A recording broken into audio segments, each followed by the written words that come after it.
Hello, good afternoon, everyone, and welcome to day 2 of the MusicTT Reverb experience.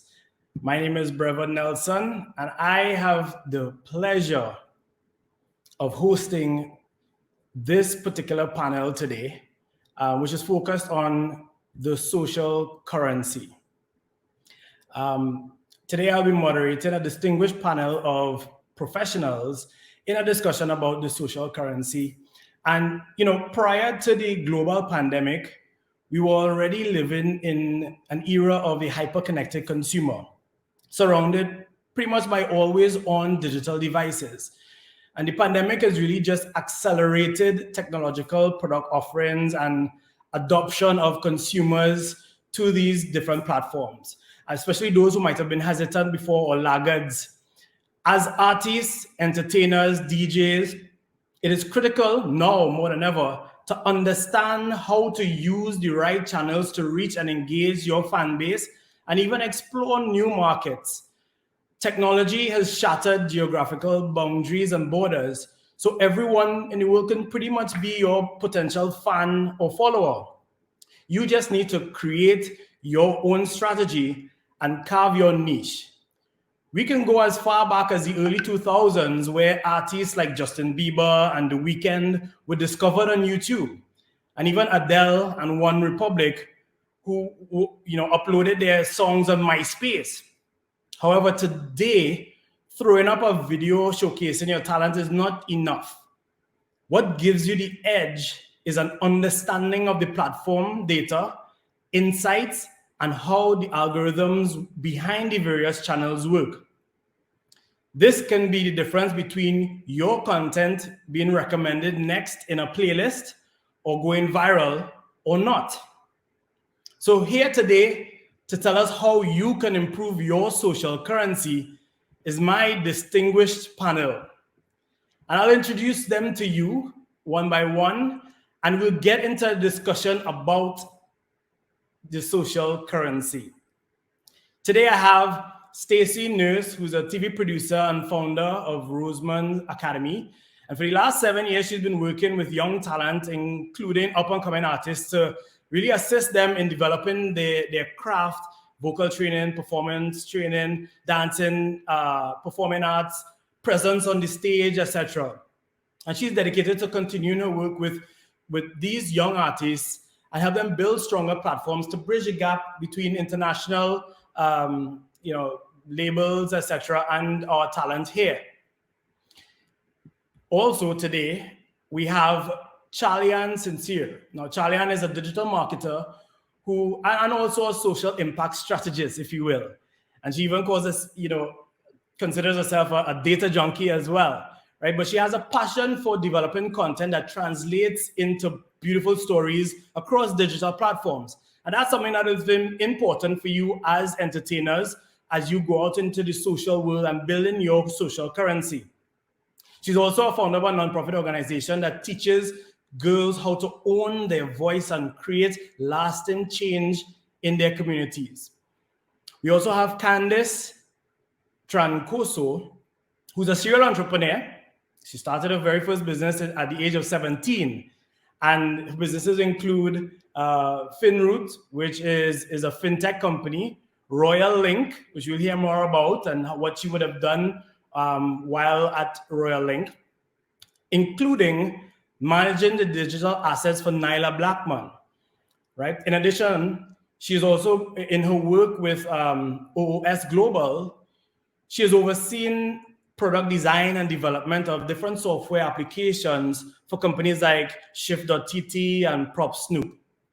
And last but not least, we have Dr. Mark Moyou, who is a senior data scientist at NVIDIA. Now, the gamers among you might be familiar, as well as maybe even the cryptocurrency miners might actually be familiar with the NVIDIA brand. So he is a senior data scientist there on the retail team, where he works with top retailers to solve their machine learning challenges. He's also the host of a Caribbean data science podcast, a show that is meant to inspire Caribbeans to pursue data-driven careers. Mark has a PhD in systems engineering, where his machine learning research was focused on 2D and 3D geometric shaping, etc. So he's going to talk about data. Again, the theme today is really all about data. But how can you, as an artist, as an entertainer, use that data to really feed into your creative process? So we're going to talk all about that today in our exciting panel. And I'm really fired up about this, to be honest, because with the type of talent that we have on this panel, we're going to really get some insights into a wide range of areas, right? So I want to jump straight in. I'm not seeing Stacey on the panel at the moment. If Stacey is on, then we can start. If not, then we'd move on. What I'll do is, Stacey would come in at a later point and kind of give some insight into the actual content. Because the reality is, fans and followers will follow content that is exceptional.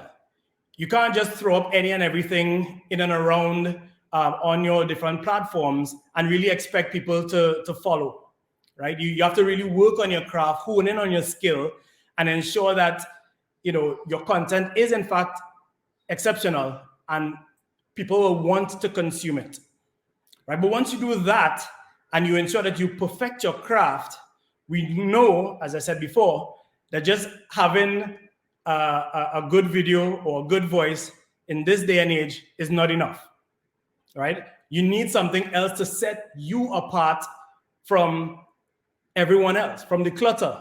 Because I could tell you, and I'm sure you know, that your feed is inundated with a lot of different things. And for you to stand out in that feed, you need to be exceptional. And to be honest, as Mark would tell you a little later on, there are ways for you to leverage the algorithms of the various platforms to your advantage. So let's start off now with a discussion about the various channels that can actually be used, as you as an artist, entertainer, DJ, etc. How can we now leverage some of these platforms? Yes, we might know Facebook, Instagram, YouTube, TikTok, etc. But there might actually be other platforms that you are probably not fully utilizing. And so today, Charlie Ann will actually give us some insights and kick us off with some insight into these different channels that you can take full advantage of. Right. Welcome, Charlie. Thank you so much, and hello everybody. It's really, really a pleasure to be here. And like Brevard said, there is so much happening on social media right now, and there are so many social platforms available to us. There's your Facebook, your Instagram, your TikTok, and as an artist, sometimes it may get confusing. Okay, which platform do I jump on? Do I jump on all? Do I jump on one? And sometimes if you decide to jump on one, you may find it become if you jump on all, you may find it become a little bit difficult. Okay, now how do I keep up with posting on all of these platforms? And so as we start off today's conversation, it's really important that as an artist, you have a plan going into the social media landscape. You don't just jump into it blindly, but you really plan for how you're going to set up your presence on social media and how you're going to leverage the social currency that you have and how you're going to make it with to your advantage. And so, like I said, there's so much happening on social media, but it is indeed one of the greatest assets that anybody can have, and it could really help push you in the direction that you really hoping to take your brand.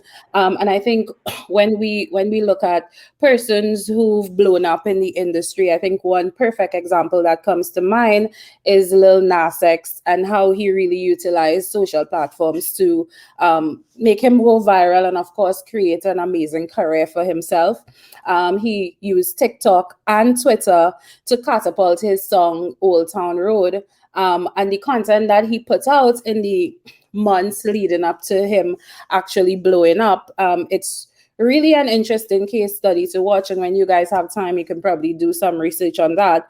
But it shows how he looked through the channels and figured out which one would have been most appropriate to really get his song off. And so he chose TikTok and Twitter as his platforms, and use those two concurrently to really help drive the results that he was looking for.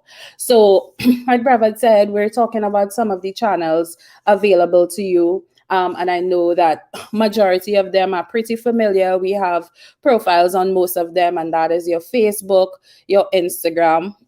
But in recommending channels, I would probably start off by really taking a look at the landscape and seeing what's working now, or what's the trending platform now. Because if you think about it, probably 10 years ago, Facebook was the be all and end all. And so everything we did was on Facebook.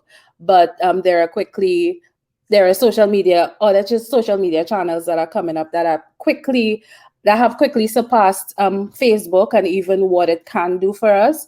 And so I would probably start by looking at TikTok.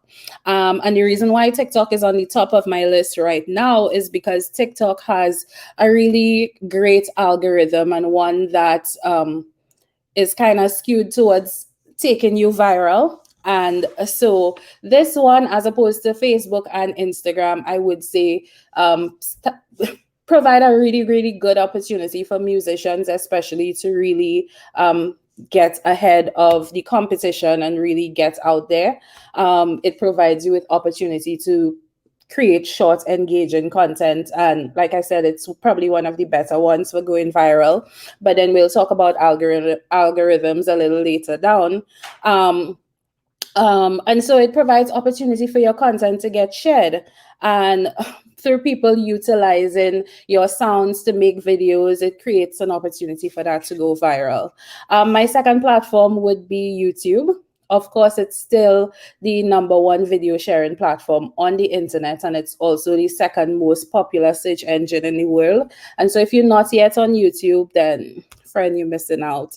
You really need to consider YouTube as that platform that could really help you grow your online presence.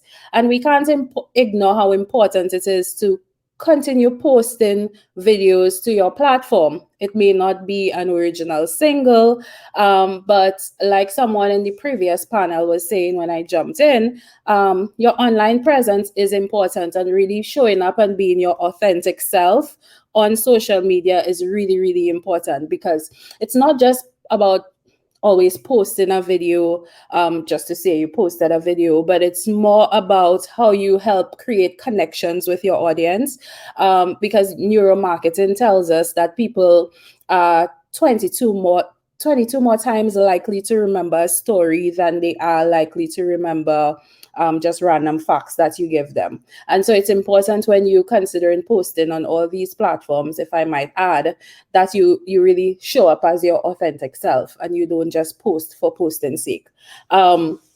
While we're still on the topic of YouTube, there are so many other opportunities that you have in terms of sharing content on the platform. You can do covers. There's opportunities for vlogs where people really can take a look into your life and see what's happening behind the music, like how you create the music, probably some of the stories that helped you create the music that you're creating now, or stories that help you write the music. And so there are a lot of awesome opportunities on the platforms for creating content that connects with others. And I would say, if you're serious about really growing your brand, YouTube is really perfect, and we'll touch on this a little later. But YouTube has really awesome SEO capabilities, and by SEO I mean search engine optimization opportunities. And basically what that does is that search engine optimization makes it easier for people to find your content online. And while it does require a little bit of work, if you get it correctly, this is one of the ways you could really hack the internet and kind of propel your channel, for your content forward, and really help people to see you. And so on YouTube and on websites, but since we're talking about YouTube, you can really craft your the content that you post up there. So be very intentional about the headlines that you write. Is it a catchy headline? Is it something that will cause somebody to click on that video or piece of content that you post up? Is the thumbnail that you post up for your video relevant? Is it something that someone will want to click on when they see it? Are you also leveraging the hashtag capabilities of your YouTube or other social media platforms? Are you describing your video correctly when you put it up? Is your description accurate? Just all those things and all those opportunities or benefits that YouTube SEO provides, and just SEO in general. So it's something you should really take into consideration when you're going on social media and you're posting your content. And then next on my list would be Instagram. And while we know it to be a photo sharing app, it has really grown in the last couple of years, and it provides us with so many different ways to share content. And I think one of the most used ones in our region right now would be Igtv. And Instagram gives us the opportunity to post longer content videos, like your little videos or your vlog videos as well, and share those with persons. Really, again, share your story with others and get them to see the real you behind the music or the you behind the brand. And so it's important more than ever to just think of your channels in terms of the objectives that you set out for your brand, and utilize the different features in a way that can really push you forward. Of course, on Instagram, you also have the stories aspects and your highlights, where you can really get to share authentically content that can reach and help you connect with others. The whole idea of sharing content is the whole idea behind sharing content that's valuable is to get people to one, like I've been saying, just connect with you, but also get people to reshare the content. And that's the whole idea of social currency, right? You're sharing information that could be of value to somebody else. And so when people see content you put out there, if it's content that they're propelled to share, then you create some influence for yourself on social media. And so over time, that is how you become relevant and your brand becomes relevant, because you're leveraging the currency or the influence that you have, and really getting people, providing value for people through the content that you put out there. And that's always important to note, regardless of what channel you decide to use or what social media channel you think is best suited for your brand. I would say always think of it in terms of what value could you provide based on the content that you're sharing on that particular platform. So we went through some of the more popular ones, and I would say for me, those would be my top picks, because the opportunities on them are endless, but also the algorithms are a little bit more friendly.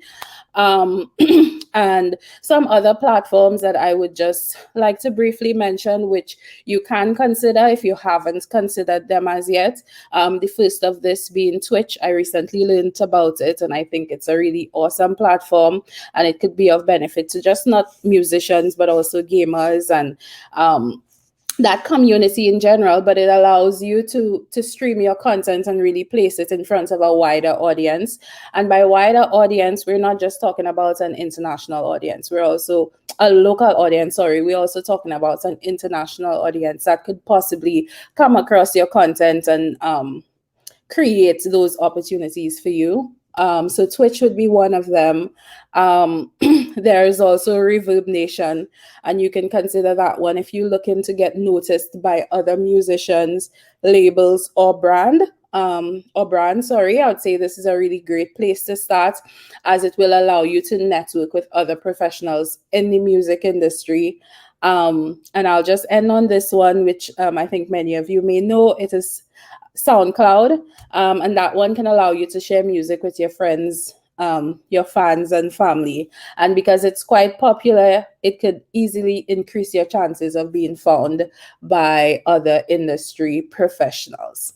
And so those would be it for me for the channels. But one other thing I will add here briefly is that while all these channels are good and they're available, it's also really important, again, to consider the type of content that you put out there, and you really tell the stories that are you and you tell the stories behind you and your brand and the music. Because if you don't remember anything else, remember that people's brains are hardwired to remember stories and not just the facts. And also, when you're giving away when you're placing content on social, you're not just always asking people to do something for you, like this post or share my video. You actually always providing content that's valuable to them as well, something that they can take away and share and feel good about it. So that would be it from me and social channels. Brev, back to you. Well, that's awesome. Lots of gems there, Charlie. Thank you so much. We touched on being your authentic self, and that I think is a hallmark of a lot of what social media is, right? We're inundated with fake news. We're inundated with a lot of people, with fake profiles, catfishing, etc. If you are able to really be your authentic self and you can resonate with other folks, your fans and followers, you build a relationship with them, and your stories will resonate with them more, and that way you can really garner the type of following that is true and authentic, and that goes a longer way than just saying, well, I'm going to post because I know this is what people like and want. In addition to which, I mean, you touched on the essence of the type of content, right? The rationale and thinking behind your content. Don't just record a video and throw it up. Actually have a strategy, right? Think through exactly what you're going to do, who you're going after, your audience, your market, and what type of content and the format and so forth across the different platforms. And of course, search engine optimization is something that you should really hold close to your hand, you and your team. Because I mean, sometimes the artists obviously have your marketing teams, but even if you don't, you yourself should be familiar with the techniques to do that and how you can hack these various platforms to really help your marketing efforts. Now, speaking of hacking, right, and leveraging the various platforms and the data that are really captured on these platforms, I want to turn to Dr. Moyou now, because again, as a data scientist, you deal with data sets day in, day out. And some people, when we start talking data and numbers and spreadsheets and so forth, people are like, whoa, hold on. I'm a creative here. So you see that? Hold on. And they sometimes really think it's a really complex world, right? But I want to now get into all of these different platforms that currently exist and that people use. There's a lot of data that is actually being captured. Sometimes people don't even know it, that is being captured. And the most important thing is that data can be used as part of your creative process and your marketing. And if you understand that, then you can basically come out ahead. Dr. Moyou, tell us a little bit more about data and how we can really leverage that for our purposes. Definitely. Hopefully everybody can hear me on the call. So lots to talk about. I think the first thing I would say is don't necessarily be afraid of data. I think there's lots of concerns about data sharing and how people are using your data. Ultimately, you should put yourselves in the shoes of the people that serve music. So for instance, look at Spotify. Imagine how many artists Spotify has on a daily basis. How many users does Spotify have on a daily basis in addition to the number of songs? And if someone were to pay you, let's say $1 million a day, you by yourself, and they said, hey, we want you to classify all this music every day, a couple of times a day. I want you to give each and every user music that they like, because otherwise they'll just go to some other music platform. You would start looking for different ways to group, let's say, people together, right? And people that listen to similar music, all right, if this guy listened to this song, then and he listened to another song that's similar, I'll actually recommend that to him. So with that same approach as a human being, people are now leveraging algorithms because there's just too much data. There's too much people in order for humans to do it regularly. I think previously there has to be a shift in you as an artist, especially in this day and age, such that the media in which your audience interacts with your music is fundamentally different to what existed before. right? So if I blasted a song on the radio, it was at that time and that's it, it's gone. And you were sort of dependent on whichever radio producer, and that was the person that you needed to get your particular content out there. And sort of bear with me with this historical context, because I think it'll become important as you understand why you should be leveraging all the different data on these platforms. So the first thing you want to remember is you are not a person when it comes to how your information is leveraged in, let's say, recommendation algorithm. So I'm on YouTube, and for your music to show up on, let's say, my particular recommendation feed, you are looked at as a number, right? Even if someone knows your name, they know your address, they know everything about you, all those things get codified into a number, and it's some type of mathematical process that happens. And then your particular song, actually, like if you think of it like a graph and you're looking at an XY axis, they'll draw a dot of where your song is in comparison to all other songs. Okay, so if I clicked on a song and your song is near to mine on that graph, that's the thing that's going to actually show up on my particular feed. So with that in mind, giving you some kind of weird mathematical example, the purpose of that is, imagine you as a human were taking different features of music. So for instance, it could be the types of lyrics, it could be the generic classification as humans have given to music, be it jazz, be it rap, hip hop. And I know that within each major genre, there are sub-genres as well. So that's one way to classify. And think of all the different pieces of data that you could look at, right? So for instance, when does this person listen to a song? Let's say if you knew when they were working out, what type of song to recommend, all those different things, you would make an entire list. And you would say, okay, if these 5 songs or these 5 people had similar things, you group them together, you group certain songs together. Now, with that in mind, you have to think about on the different platforms how those algorithms work. So naturally, if more people are sharing your content, that is a stronger signal that a particular algorithm can use to say, hey, this is valuable. Because ultimately, once you start off in the beginning, let's say day 0, you start almost drowned in an ocean to some degree. Take, for instance, YouTube. And the overall trend over time is important in terms of, hey, your number of users increasing gradually over time. You naturally gain more importance, both on a person recommending your content, because there are content curators out there. For instance, like on Spotify, they'll have particular people that curate particular players. So that's one way to sort of get in there. But hey, a person can only look at a couple thousand songs a day, and that's a joke. But imagine I had to recommend or a job of a data scientist would be recommend the top 300 songs for this particular playlist curator to choose. And then that person will go through that music and essentially hyper select certain things. So coming back to the types of data in terms of how many likes, shares, but also how long into your video someone plays, how long into your song someone plays. And I think the challenge for most artists these days is music is evolving. And sometimes it may not necessarily match the genres that existed before. And when you actually look at a lot of machine learning competitions around music classification, you tend to see music classified at almost like the border of different genres. Okay.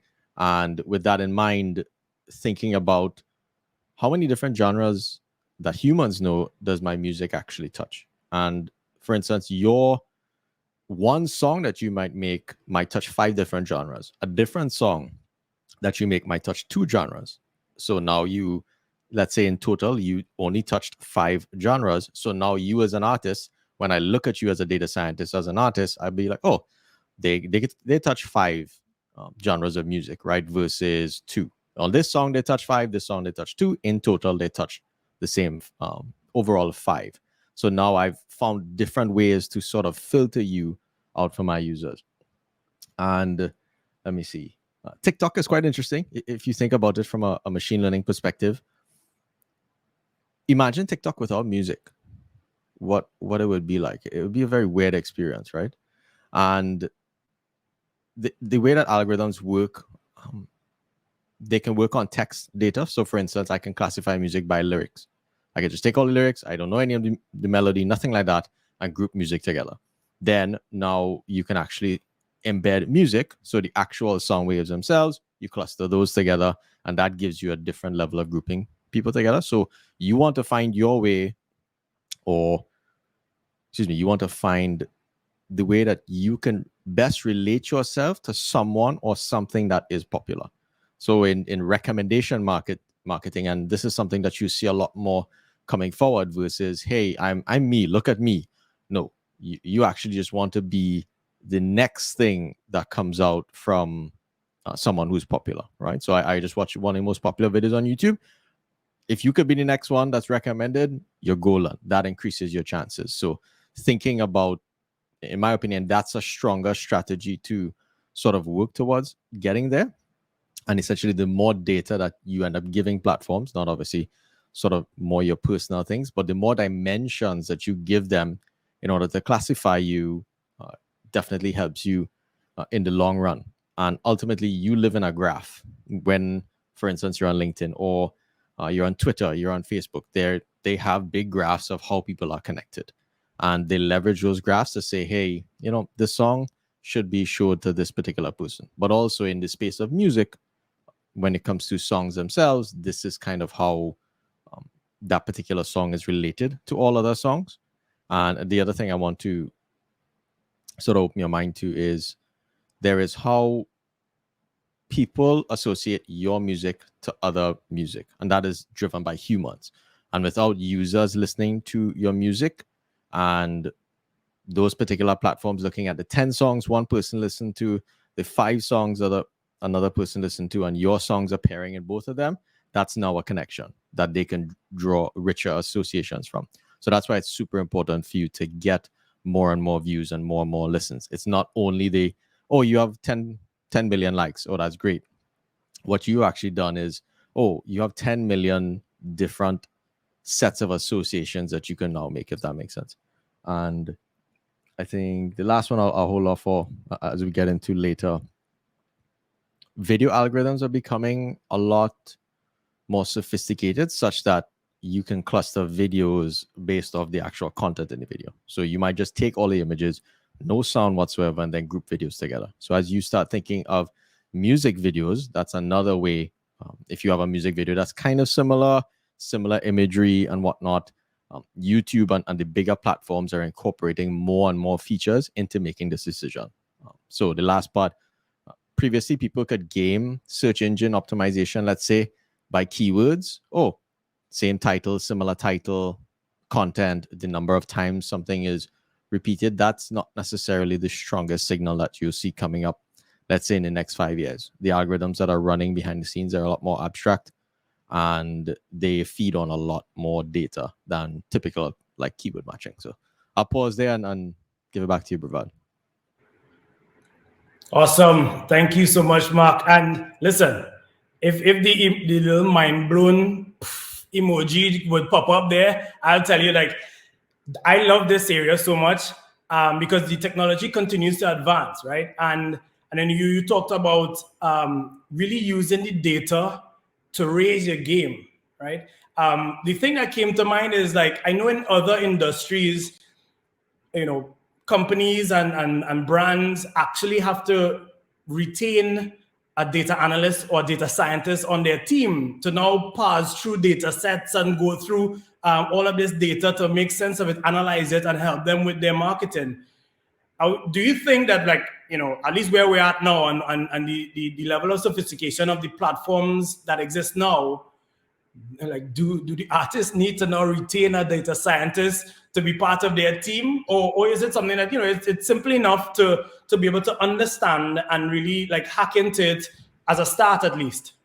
I think if you're an artist and you're very serious, there's the artist paradox, right? Yeah. So just for clear statement, I think everyone else here has more music experience than I do. So I don't claim to be a musician. I definitely admire musicians because you see I have a keyboard behind that's not used. But anyway, long story short, what I'm calling the creator's paradox is, I am enough. My music is enough for me to gain traction in the world and become famous because it is unique. It is a truly beautiful expression of what you're doing. However, it is a competitive game. And I think you should definitely take a data-driven approach. You don't have to be a data scientist, but you will need to do some dirty work. So all data science is some poor soul has to go grab all of that data, either by someone could be feeding it, or you have to go look at each and every single YouTube video. All right. And I think for every artist, they should know who the top 50 people that they are most similar to, who they're competing against, and they should have very, very detailed stats on everything that they're doing. How many posts are they doing a day? How many views? How many videos? How many comments? What types of comments? Who are their top followers? Right? These are things that you could just pay somebody you could pay a high school person to go look these things up. And I would say every week you're evaluating, hey, how am I against them? And you're looking across the spectrum of these artists and asking yourself, one, if they're artists that you want to associate yourself with, either by direct association or by indirect in terms of content relation, you take that type of approach, or you can then start benchmarking your own particular statistics to say, hey, this particular artist had gained this amount of followers, and sometimes you can kind of watch their graphs and see how much they jump and things like that. I do like to watch how fast people increase in their subscribers and whatnot, and I just pay attention to what they're doing. And a lot of it is just getting dirty with, the stuff that's out there, and you don't have to be fancy to, I think, spread your influence. And don't ignore the people. When someone comments on your video, spend time. I think the 5-10 minutes you spend with that person to get to know them, they will be a big, strong node in your network to push things out. Yeah, awesome. And I keep saying that with technology, what it really has done is shattered geographic boundaries and borders, right? So that whereas years and years ago, again, when you talk about Lord Kitchener and Sparrow and these guys, they made their name, yes, in London and in other parts of the world. They had to travel there, they had to be there. Interestingly enough, I was reading an article where they were actually making a lot of their money from their record sales and the returns that they were getting, right? But with technology, you could have a following in Kathmandu, in Australia, in Europe, wherever in the world. And if you actually utilize the data in an appropriate way and understand, actually, this particular song that I did is resonating with the folks in New Zealand for whatever reason, or in a particular part of the world, maybe I could engage and maybe even start directing some of ads, etc., to that space. And who knows? I mean, again, especially if your music is for sale online and on the various channels, that can generate revenue for you. So now you're not necessarily only thinking about Trinidad and Tobago and the Caribbean, but really the world is your total population, if you will, for your fans and followers. I wanted to point out something. I think while there are stereotypes to every culture, I do think you should pay attention to behavior of cultures. Whereas I have a friend, he is let's call him a rap artist, and a lot of his fan base is actually in Asia, right? And there's very, very strong subcultures there that they just love him. In the US here, he's sort of drowned out there, in India. So think about that. And I think he just went to China. He literally had no plan. He just flew to China and then started making connections. Not necessarily suggesting that you do that, but that's a simple example of going to where your base is, or going to where your audience is, and understanding how people appreciate music in different places. So it is definitely a blend of that data and the human aspect to consuming music. And one quick thing I wanted to throw there, I don't know if we'll probably get to it, is NFTs. Right. And the purpose of NFTs in locking in a community. So I'm sure we'll hop into that at some point. Yeah, no, we definitely touch on that because, again, the technology, even blockchain technology, has really now opened up and democratized almost the industries and allow people to really communicate and share some of their content in different ways. So I do want to touch on that in a sec. But I really want to ensure that our users or artists and musicians, etc., we don't sell ourselves short, right?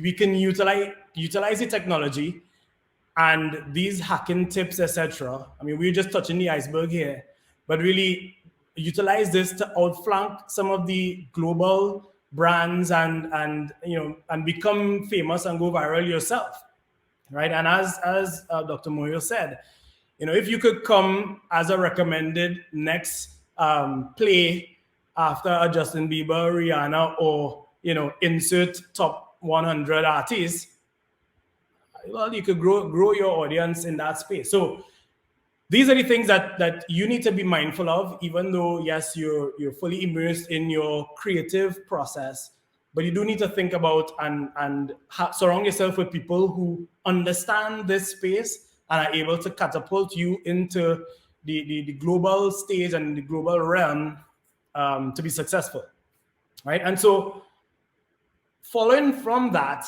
I think it will be useful to really put all of these different tips and these different areas into action and see them in action, right? And so also on our panel today, Candice, she can give some insight into some real examples. So like, okay, yes, I mean, obviously we're touching on a number of different topics here, and we don't want it to seem as just theory, right? This is real examples. And we do have artists, even our very own local artists, that are utilizing some of this and harnessing some of that data to catapult themselves at the global level. So Candice will now give us some insight into how, in a practical sense, some of these tips have been used over the last few years for Nyla Blackman within a 3 or 4 year period that they were managing the digital assets. And also maybe some thought as to what kind of assets, what kind of data can be used for you as an entertainer. So Candice, invite you to the stage.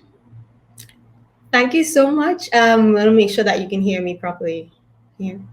Perfect. Nice. Okay, so thanks, Brevard. And now I really appreciate this opportunity to really get our hands dirty, like Mark said, on a real world application of all that was spoken about before, and some more tips that I have up my sleeve. And so for a bit of backstory about me and how my knowledge in technology led me to the music industry. I love stories, right? So get into it. I like, vacation. And so I'm on vacation, Barbados 2016, and my phone rings. It's Anson Several. He's calling just off the heels of a campaign competition that I was involved in with a colleague. And one of their sponsors was Digicel, a marketing powerhouse, as we all know, that my team and I smoked. So it was, but his proposition was particularly intriguing because it was a new project about a young and upcoming female soca artist with a great challenge. And I like challenges and I love solving problems, so it was right up my alley.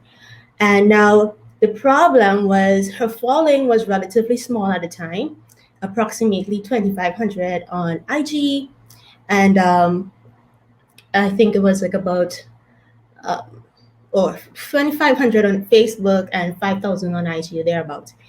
And we went on to, he asked that in a 3-day time frame, if we can get her to 10,000 in that 3 days to make a good impression on some decision makers overseas.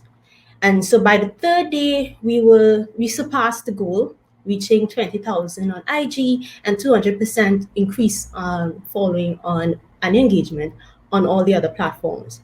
We went on to sign a contract to be the technology house behind the brand. And we accomplished even more growth, including getting her to the BET Awards. But this is particularly a unique case because it is an artist. And oftentimes in my daily work, I have to convert this experience to brick and mortar businesses. But today, I don't have to because I get to share this with fellow artists, musicians, artist management. And so I want to take off the gloves. I want to pull back the curtains and show you exactly how my team and I did this. Nice. So now my team and I, we are not a digital marketing company. We are a technology company that collects data and then creates specific products that are tailored to people and their needs, and we solve their current problems. And so as a result, I specialize in virality and product development, which is the art of making things go viral and creating addictive products and necessary products like the FinRoute. And we did that with Royal Link Limited. And Royal Link also is a edutech space where we teach young people to code, etc. So with this artist, after that crazy growth was accomplished in 3 days, we executed the first step, which is where I'm gonna break this thing down into steps. So the first thing we did was a social media audit. And the mission of some, not everyone, the mission of some is to take their online presence and have conversion, leveraging your online presence and converting it into sales. That can be in the form of ticket sales for your virtual or live performance, digital streaming sales, album sales, or affiliate marketing brand deals. And so in this audit, this is where we looked at where she was currently, and we recommended some solutions.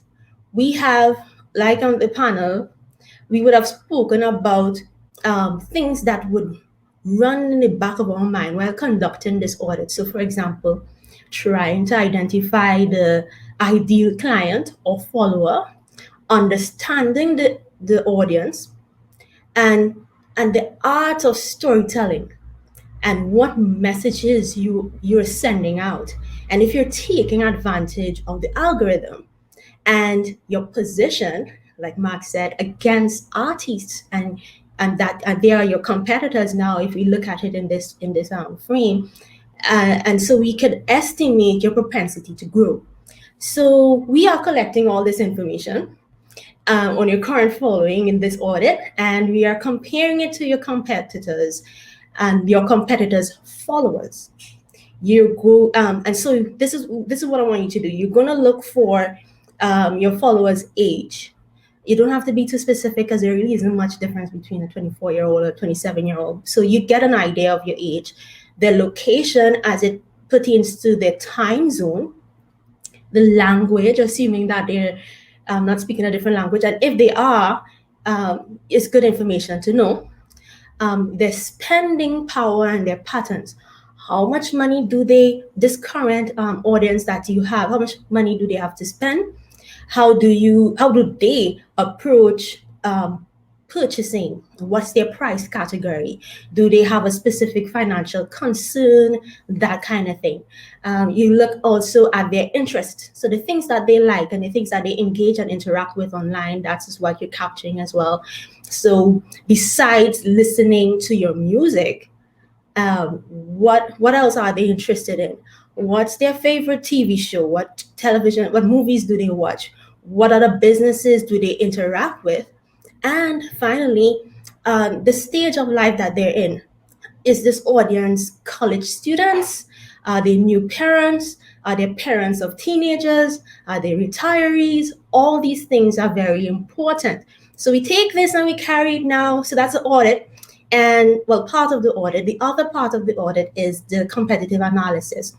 And I'm not breaking it down into what you should do first, second, and third, but this is information that you should have. And so on Facebook, once you have a Facebook page, you are given the option to add pages to compare yourself to. And this is a bit of social listening. It's a form of data collection, and it's important to compare yourself to the market. So apart from IG, Facebook, YouTube analytic pages, you can get information like all this, what I'm talking about, from social media planning platforms like Hootsuite. And later, they capture this data and they do a really good job at reporting.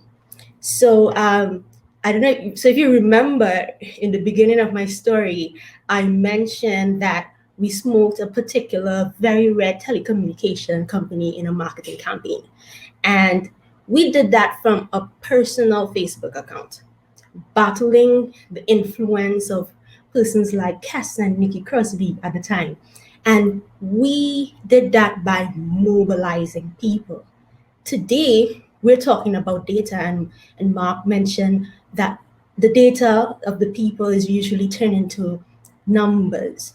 Eventually, their data is just ones and zeros. But at first, we're talking about data, but data metrics comes from people. So at the end of the day, it is all about people. So understanding the science of people behavior will get you over any growth hurdle. So checking your analytics consistently is important to make the next step. Investigate which posts resonate the most with your audience. I heard that mentioned before. Look at where they're from, the age, so forth, as I mentioned before, and especially what times they are online. All those would make a big impact. Now, this competitive analysis leads us to a solid growth strategy. And now for local artists, we understand that the immediate markets are your country of origin, then the Caribbean region, and then its diaspora. Now, this might seem like a lot for some, but we're looking at a size of 44.4 million people. But that includes Cuba, Haiti, and the Dominican Republic. So if you look at the English-speaking Caribbean, which are most of our music really appeal to sometimes, we're down to about 6 million, and then in the region, and then 17.1 million people in the diaspora, Canada, America, England, and so forth. And that's the size of one state in the US, maybe Pennsylvania. The state of New York alone is 20 million residents. Now, the other ones that are not residents. So 20 million residents. So this tells us that we have to look outside of the region as well as, and if we really want to see exponential growth. So soca, we borrow a lot of our musical influence from the continent Africa. We have Afrobeats, we have Afro soca, which is one and the same to me, but it is all up and through our music. So for this particular artist, we executed digital ads, your normal Facebook, IG ads, and we targeted Nigeria, a population of 201 million people, but that was too large. So we targeted Lagos, a wealthy, growing city with a population of 40 million. And we also targeted the JFK airport because a lot of our people travel to New York through that airport. And this is where a lot of people have a lot of wait time. You're sitting in the airport, you are listening to music, searching the web while you wait on your flight.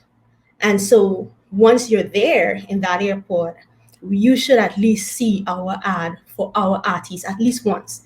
And also in the ad, when we made sure that persons that were seeing this ad were interested in her and her fellow managers, artists. So I think her manager at the time was Lauren's other artist was Calypso Rose. And so we made sure anyone interested in Calypso Rose also got to see her ads, and which we all know from Calypso Rose's awards is a French market. And so the question is, as you have all this information, this wealth of information in our pockets, how do we monetize this? Because the purpose is to convert, like I said before. So understanding all this information is where you're able to design your conversion strategy. Understanding your audience interests will lead to their brand affinity. And I had a slide where I was able to show the brands that were of an affinity to, or the brands that were affinity to her followers and her based on the things that she posted. And those are the brands that you want to reach out to. So for her, brands like Nike, I believe Hennessy, just at the top of my mind, those were some of it. And these are brands that you reach out to for affiliate marketing or collaborations. And once you land one brand, you ladder up. You use that brand's influence and the name to pull a bigger fish or a bigger brand. And so here's this case from 2014. I got as much information that I really wanted to share, showing a cost per post based on her engagement and the corresponding brands that would be interested in paying this money, and the artists based on their audience and the audience data. So we can see, if I'll provide it somehow, that the collaborations, Hennessy, Mac, Nike, Uber, were some of the companies that were suggested in this projection. And as time has gone by, we've seen that this artist would have done work with a spirited brand, Mac, Uber of Trinidad, a driving service. And so the predictions were accurate. And this information is public information. You can go and put in anyone's handles. This is open, so I'm not oversharing. You can go and get this information on the hand, put in anyone's handle, even yours, and get this information. You can go to influencermarketinghub.com/Instagram calculator. And so as I wrap up, our recommendations for her. Now, when I was contacted for the artist, her breakout single was just about to drop. And when it did really well. Millions of views, but there was one major problem. So now for a long time, we have a lot of local artists would send their music to one YouTube channel to promote their music. I think it's Julian Promotions, and that's a good strategy because you're leaning on the growth of that overall channel's performance. But owning your own analytics is more important. So it's double-sided. It's a double-sided sword. So what happened is that even though the management team were able to get the analytics from this channel, the data was skewed, as every artist that was posted on that channel, every other artist, and their digital performance, that data was all wrapped up in this analytics report. And there was no way to pinpoint her audience in there. That was just for her. And the decision makers, like record labels and brands, they cannot rely on that grouped analytics. And this brand, in this case, we recommended creating 2 YouTube channels, a website, and a Wikipedia page. So a verified or Vivo account and a vlog channel. And one of our priority recommendations was her own channel. So at that time, so we created that for her. And another channel where she would build community, posting stuff like get ready with me and Q&A, how to create an addictive soca sound, behind the scenes content, being important so that you're personable. And you're not just a singer. People know who you are. They fall in love with you. They fall in love with how she creates her clothing, even posting those things to Pinterest. And we've seen people like Rihanna branch off or make the most of her money from things like clothing apart from her music. So you're able to create a sense of identity when you show your true self, like was said before. So we also suggested her engaging with her biggest fans, identifying and monitoring key stakeholders, and find a friendly tweet, retweet, comment.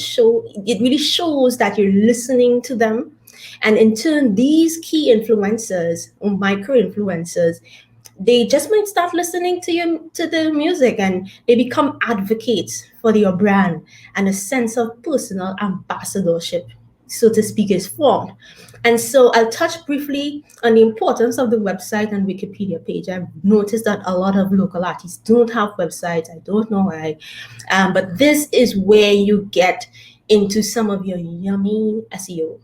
And a website is very, very important if you want to control what persons know about you when they search you on Google. And it plays a good part in ranking on Google and other search engines.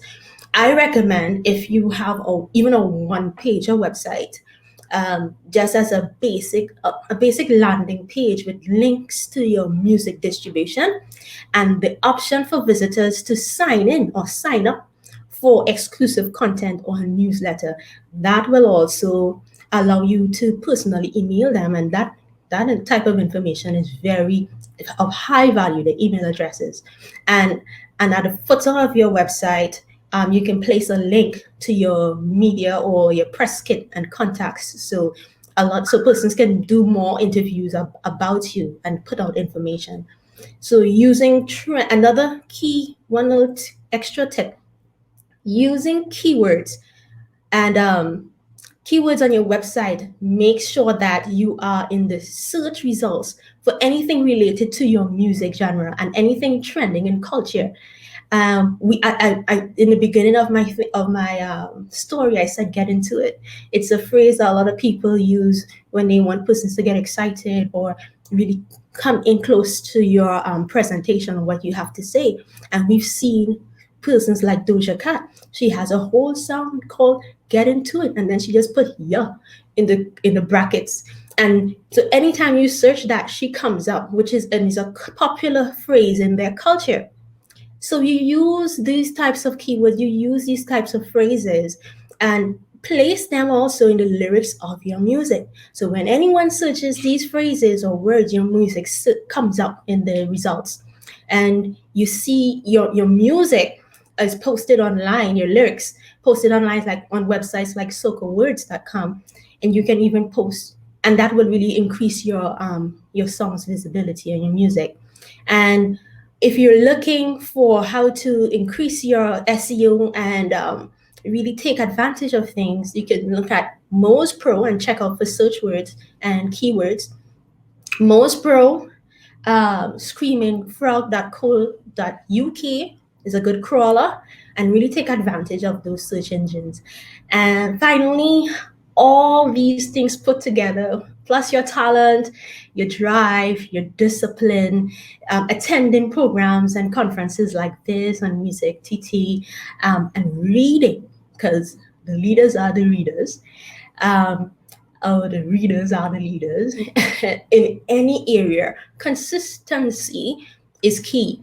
And once you put all those things together, you're well on your way to visibility, growth, and a fulfilled career.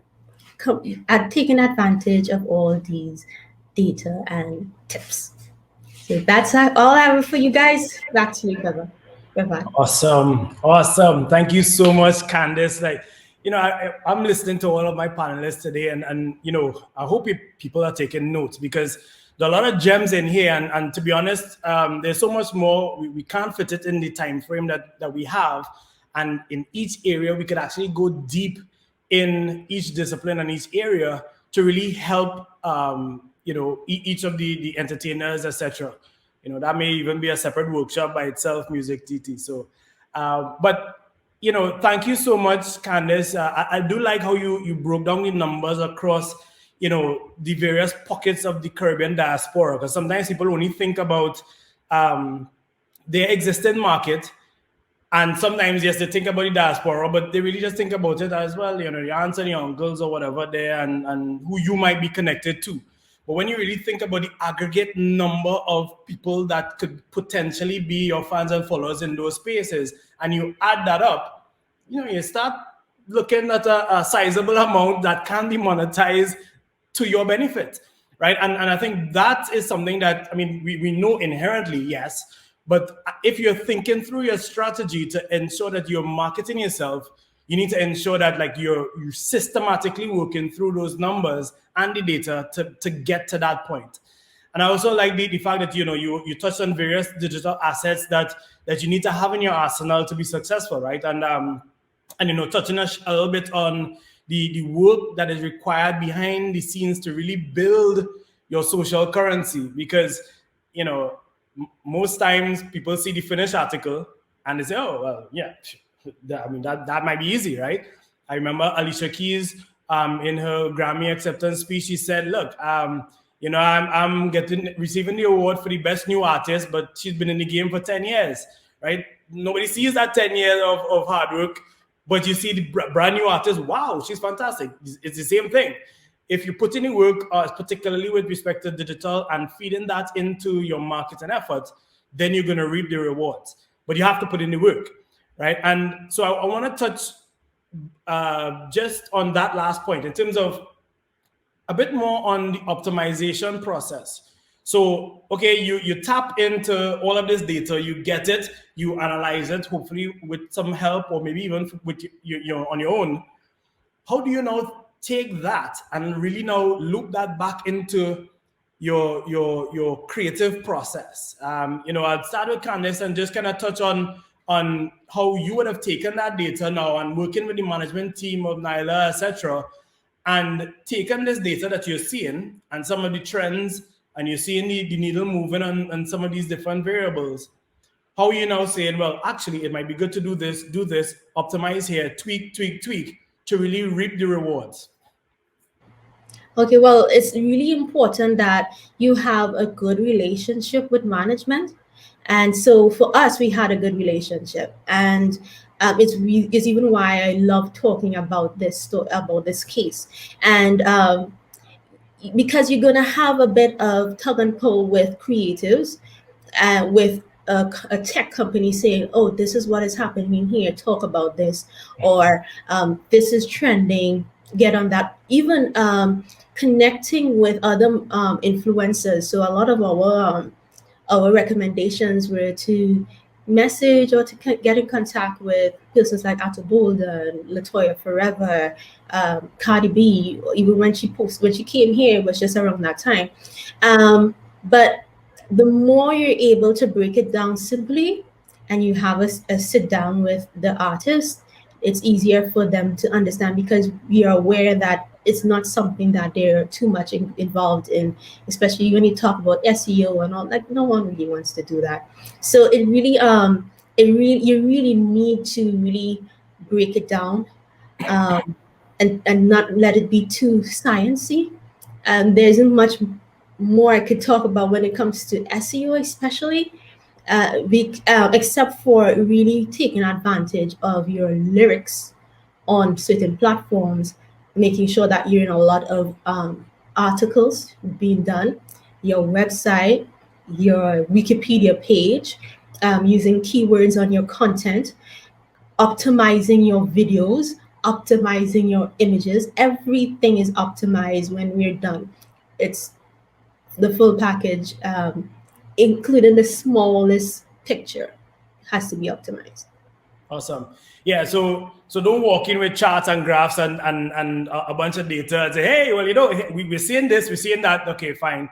Certainly the creative side of folks will be like, blink, like, what are you talking about, right?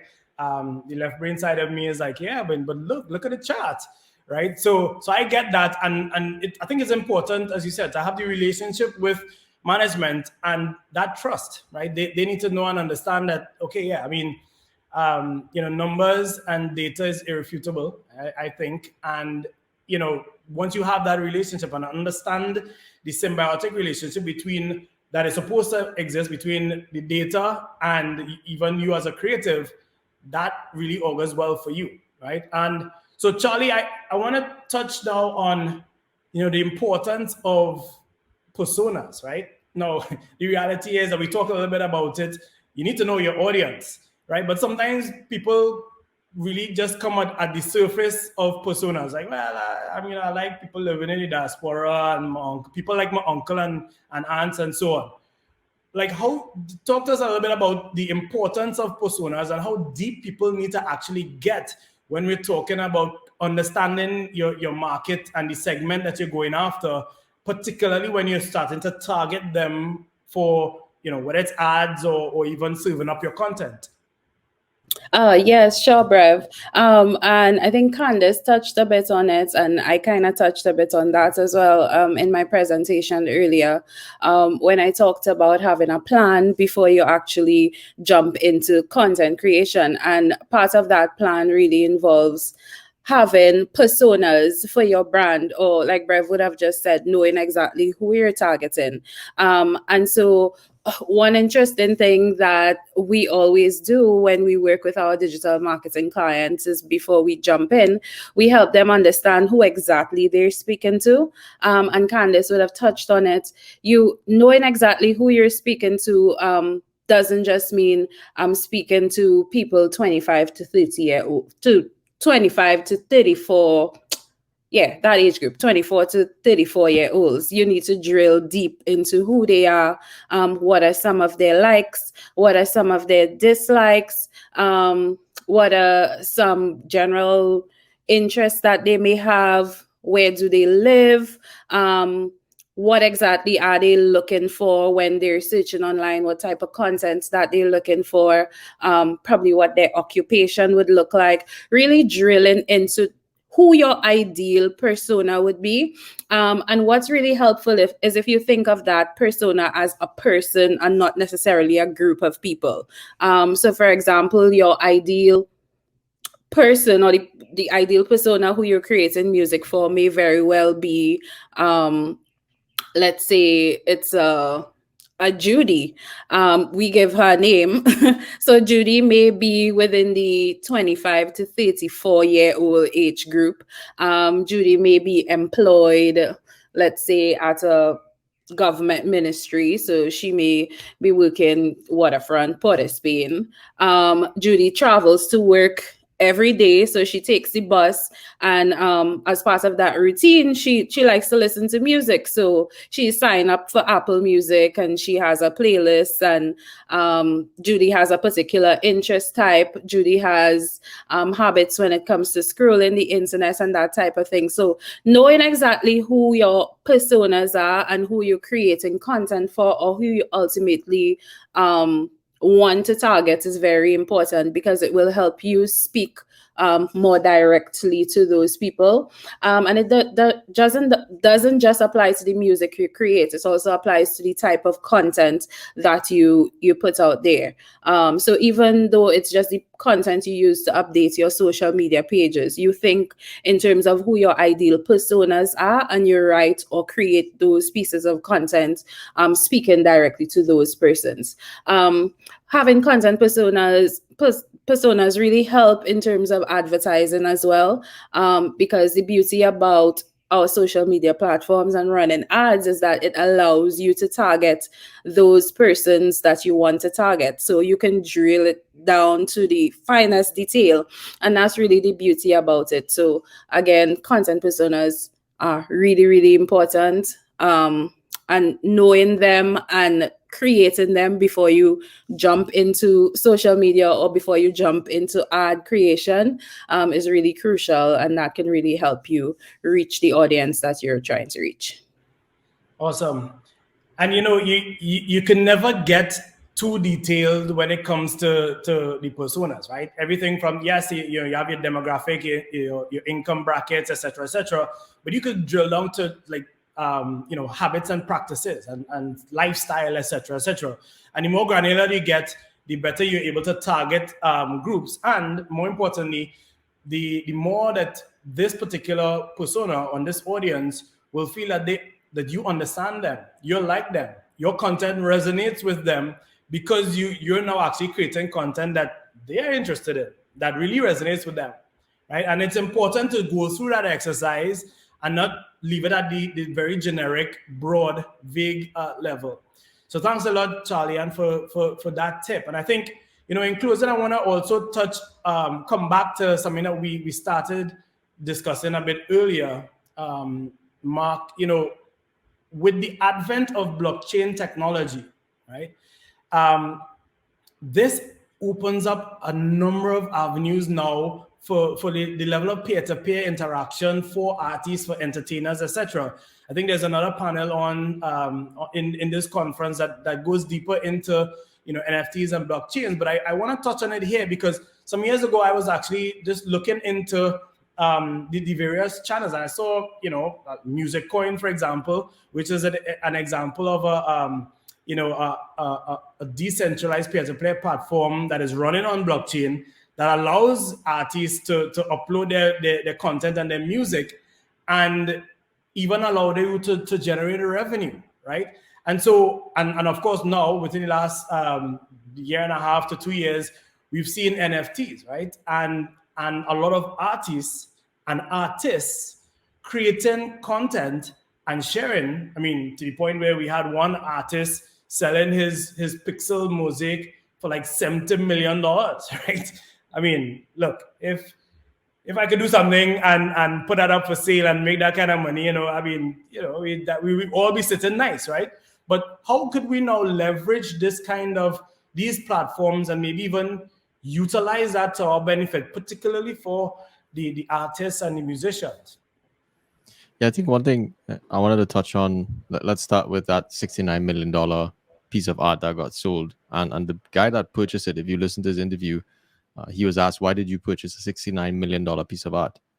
And his response was, this is a culmination of this guy's 10 years of work, or 5 or 7 years.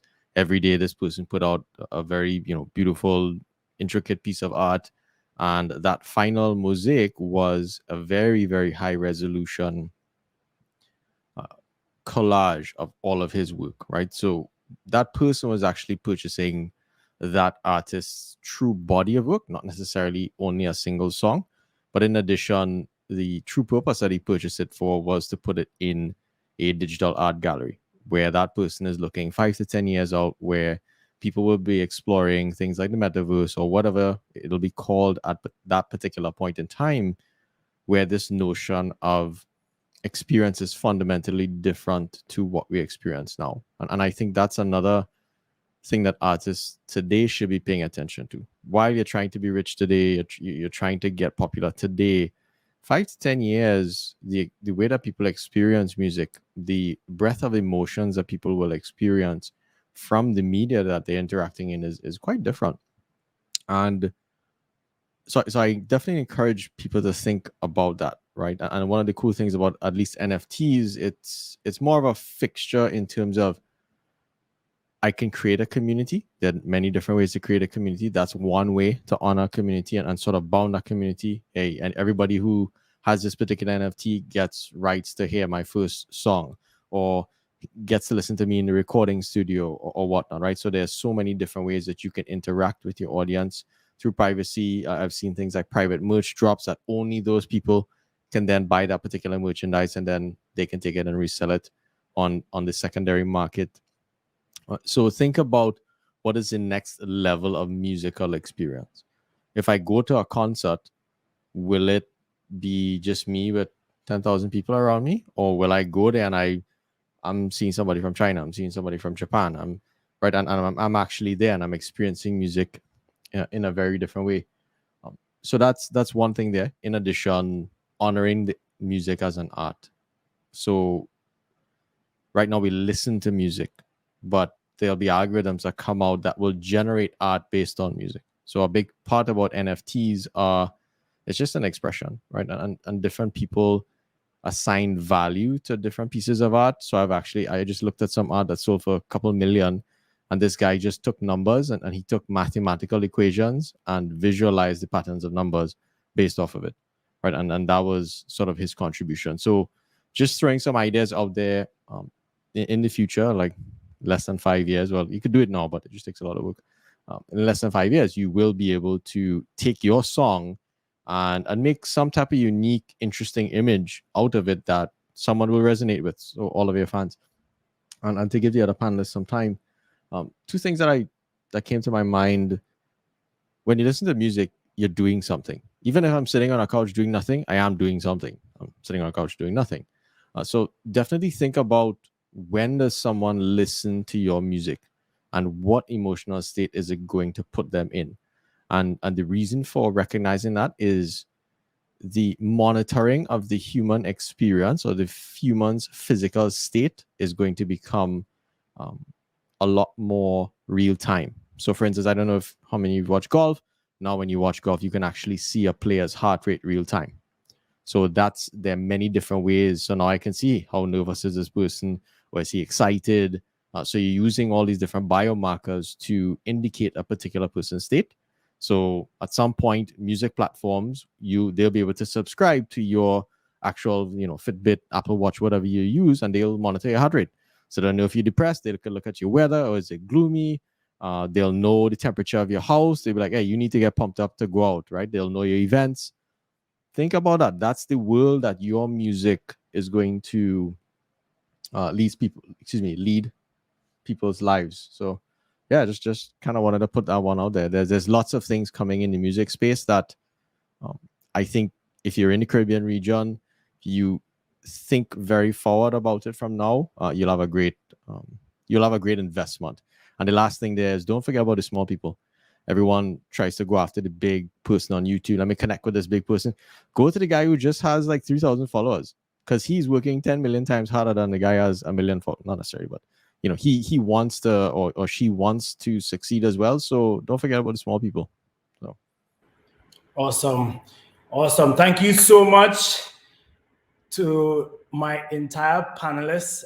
Even as you mentioned, the virtual events, again, because of the pandemic, a lot of people have had to disrupt the model of events, right? And yes, ranging from, you have your little Zoom Live and so forth, or a virtual online platform to Tomorrowland, right? And like, I'll tell you, I went to the Tomorrowland New Year's Eve party. I attended that, and that was amazing, right? You're in this virtual world and different stages, etc., and you can go in and listen to the DJ there, and you're interacting with other folks that are there, and it's all virtual, and the set design and so forth is fantastic. And again, there's nothing stopping us in the Caribbean, and even particularly in Trinidad, from actually doing something like that at that level, because the technology that they use is the same that we can use to create it, right? So I think that's the level that we need to continue to think of, and not necessarily hold ourselves back, because yes, well, we're in the Caribbean, or we're located here. Like, right at this stage, it doesn't really matter where you're at. Somebody in South Korea is using the same code and the same programming language as somebody in Pinal and Trinidad, right? All you need to do now is just think creatively about the application, and it could be done. Right. So with that said, we've come to the end of this particular panel, the social currency panel. And I really want to thank my panelists today, Dr. Mark Moyou, a senior data scientist at NVIDIA, Kandyss Trancoso. Thank you so much, giving your insights and pulling it all together in terms of actual real practical examples. And of course, Charlie Ann, for your insight as a digital lead and digital marketer, your insight into the different platforms that can be used. Truly appreciate it. And thank you, MusicTT, for hosting us. And we look forward to a lot more sessions with you. So thank you. Bye.